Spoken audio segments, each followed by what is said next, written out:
Hi friends, आप सभी के फिर से एक नई वीडियो पर स्वागत है।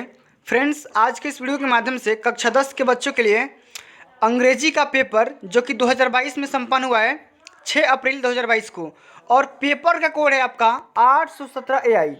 तो आज की इस वीडियो के माध्यम से हम लोग इस कोड का A to Z सोल्यूशन समझेंगे। तो वीडियो में एंड तक बने रहना। उसके बाद वीडियो को लाइक कर देना, चैनल पर नए हैं तो चैनल को सब्सक्राइब करके साथ में सारे बेल आइकन भी प्रेस कर देना। और इस पेपर का यहाँ पे जो स्कोर जाता है, एक क्रेडिट जाता है, एक हिमानी नाम की लड़की है जो मेरे व्हाट्सएप पे सेंड की है, ठीक ना। तो सबसे पहले इनको धन्यवाद, बहुत बहुत धन्यवाद, जो कि पेपर टाइम पे सेंड कर दिया है।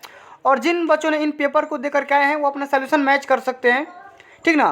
तो जो आपका सेक्शन जो आपका डिवाइड होता है, अंग्रेजी का पेपर 4 सेक्शन में डिवाइड होता है, ABCD। जो सबसे पहला सेक्शन होता है A वाला, रीडिंग से होता है। सेक्शन B राइटिंग से। थर्ड सेक्शन आपका ग्रामर से। और फोर्थ सेक्शन आपका लिटरेचर यानी कि बुक से पूछा जाता है। तो रीडिंग वाले सेक्शन से एक पैसेज दिया गया है और इस पैसेज को ध्यानपूर्वक आपको पढ़ के 4 क्वेश्चंस को आंसर देना था। सबसे पहला क्वेश्चन क्या है समझते हैं कि what was the duty of the dog. कुत्ता की ड्यूटी क्या थी, इसके बारे में बताना है। तो जिन बच्चों ने पैसेज बहुत ही अच्छे ढंग से समझा है उसका आंसर आप एक लाइन में देख सकते हैं कि कुत्ता का जो कर्तव्य था वो क्या था। उसके बाद how did the dog and the bird become friend. कुत्ता और जो भी चिड़िया थी किस तरीके से एक दूसरे का दोस्त बन गई, इसके बारे में आपको एक लाइन का आंसर देना था। 3 नंबर पक्का यहाँ से मिल जाता, ठीक ना। अगला क्वेश्चन जो पूछा गया है कि what happened to the bird one day. चिड़िया के साथ एक दिन क्या घटना हुआ। How did the dog save her. और मतलब कि जो कुत्ता था उसकी लाइफ को किस तरीके से सुरक्षित किया, किस तरीके से बचाया, उसके बारे में आप सभी को एक लाइन देना था। आपको यहाँ पे 3 बार मिल जाता। Find out the word in the passage which means pulled along forcefully. तो पुल्ड एलॉन्ग फोर्सफुली का मतलब क्या होता है, इसको आपको समझाना था। तो पैसेज को ध्यानपूर्वक पढ़ना था, उस तरीके से इसका आंसर आप आसानी से दे सकते हैं, ठीक ना। अगला क्वेश्चन जो पूछा गया है कि find out a word in the passage which is opposite of near. तो नियर का अपोजिट क्या होगा। तो नियर का मतलब होता है नज़दीक, और नज़दीक को का अपोजिट उल्टा क्या हो जाएगा, दूर, ठीक। और दूर का इंग्लिश क्या होता है उसके बारे में आप सभी को लिखना था, ठीक। अगला क्वेश्चन जो आपका सेक्शन B से क्वेश्चन पूछा गया राइटिंग सेक्शन से कि write a letter to your friend inviting him to attend your brother's marriage. तो मैंने बताया था ब्रदर की मैरिज हो, सिस्टर की मैरिज हो, कजिन की मैरिज हो, चाचा की मैरिज हो, ठीक ना। तो सबके लिए आपको एक ही लेटर लिखना था। और लेटर लिखने का तरीका मैंने बताया था कि एड्रेस कहाँ पे लिखना है, सर मैडम कहाँ पे लगाना है, I beg to say that यहाँ पे कैसे लगाना है, ठीक ना। एप्लीकेशन किस तरीके से लिखना है, सारा का सारा मैं A to Z बता चुका हूँ, ठीक। अब चलो, आशा है आप सभी अच्छे से किए होंगे। अगला क्वेश्चन जो पूछा गया, एक एप्लीकेशन पूछा गया है कि write an application to the principal of your school complaining against insufficient supply of water in your school. मतलब कि पानी की सप्लाई कमी होने की वजह से इसके बदले में क्या करना है, आप सभी को कंप्लेन लिखना है। और किसको लिखना है, अपने स्कूल के प्रिंसिपल को लिखना है। तो ये भी एप्लीकेशन लिखना मैंने बहुत ही अच्छे ढंग से समझाया था, ये भी आप आसानी से लिख लिए होंगे, ठीक। 4 नंबर यहाँ से पा गए। और एक यहाँ पे देखो पैराग्राफ जो पूछा जाता है कि माई टाउन और सिटी, मेरा टाउन और सिटी, देखो मेरा नगर या शहर, इस पर क्या करना है, आप सभी को एक पैराग्राफ बनाना है। और पैराग्राफ के यहाँ पे मैंने बताया था किस तरीके से लिखना है। सबसे पहले मैंने बताया था कि यहाँ पे कीवर्ड आपको देगा 4-5, और उस 4-5 कीवर्ड को क्या करना है, आपको हेडिंग बना करके लिखना था। Name, occupation of the people, it's road and market, what it is known for conclusion, ठीक। कैसे जाना जाता है ये मार्केट, ये सिटी किस नाम से जाना जाता है, क्यों प्रख्यात है, क्यों विख्यात है इसका, इस शहर में क्या क्या व्यवसाय हैं, इस शहर का नाम क्या है। इस तरीके से आपको 80 या 100 वर्ड में लिखना था। 60 वर्ड या 80 वर्ड में लिख देते, आप 6 नंबर आसानी से पा जाते हैं, ठीक ना। आशा है आप सभी ने करके आए होंगे, ठीक।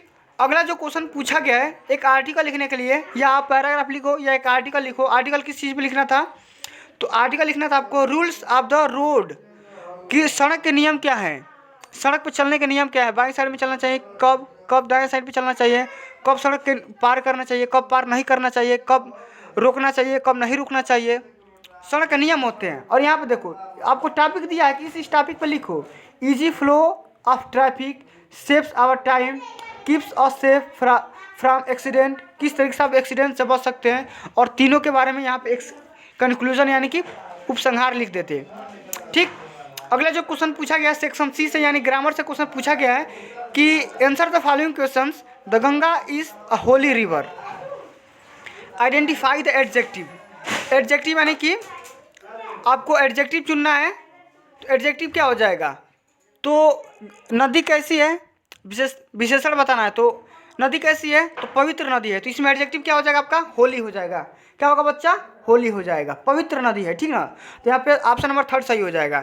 अगला क्वेश्चन यहाँ पे समझो कि the news left me worried, identify the verb. इसमें वर्ब क्या हो जाएगा, वर्ब समझना है, क्रिया क्या है, तो चिंता होना, क्या हो जाना, चिंतित, क्या हो जाएगा, ऑप्शन नंबर ए सही हो जाएगा। ठीक, अगला क्वेश्चन कि give full attention to your studies. देखो क्वेश्चन पूछा गया है rewrite the sentence changing attention into a verb. तो अटेंशन का वर्ब क्या होगा, तो अटेंशन का वर्ब हो जाएगा अटेंड, अटेंड। ठीक, इस तरीके से। ठीक, अगला क्वेश्चन कि filling the correct preposition, preposition को करेक्ट करना है, कौन सी इसमें करेक्ट प्रीपोजिशन आएगा कि she put the pen her pocket, तो क्या हो जाएगा, इनटू हो जाएगा, क्या हो जाएगा, इनटू हो जाएगा या इन हो जाएगा। ठीक, समझ रहे हैं। अगला क्वेश्चन कि फिलिंग द ब्लैंक्स, इसमें भी ऑक्सिलरी वर्ब भरना है कि इट नॉट रेन यस्टरडे, तो वाज होगा, डिड होगा या नॉट होगा या यूड होगा, सभी लोग आसानी से कर लिए होंगे। अगला क्वेश्चन जो पूछा गया कि change the following as directed in the brackets against them, क्या करना है, इसको इनडायरेक्ट स्पीच में या डायरेक्ट स्पीच में चेंज करना है। डायरेक्ट बोला गया, इसे इनडायरेक्ट में चेंज करना है, आई सेड टू अस, तो यहाँ पे देखो क्वेश्चन मार्क वाला है, तो यहाँ पे सेड टू आस्क्ड टू में चेंज हो जाएगा। ठीक ना, इस तरीके से आप सभी को करना था। अगला क्वेश्चन ये आसान क्वेश्चन है, I bought a dictionary yesterday, passive voice में चेंज करना है, तो a dictionary was bought by me, yesterday के क्या हो जाएगा, दैट डे हो जाएगा। ठीक ना, पंक्चुएट करना है कि can you go to Delhi today, the officer said to the clerk. ठीक ना, तो इसे क्या करना है, पंक्चुएट करना है।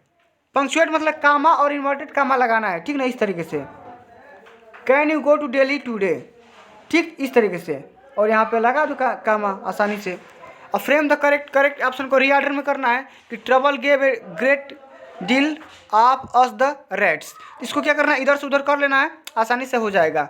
देखो एक स्पेलिंग करेक्ट करने के लिए आता है, कंप्लीट करने के लिए आता है, तो CARRY हो जाएगा, क्या हो जाएगा, CARRY कैरी, CARRY। बहुत ही आसान क्वेश्चन पूछा गया है।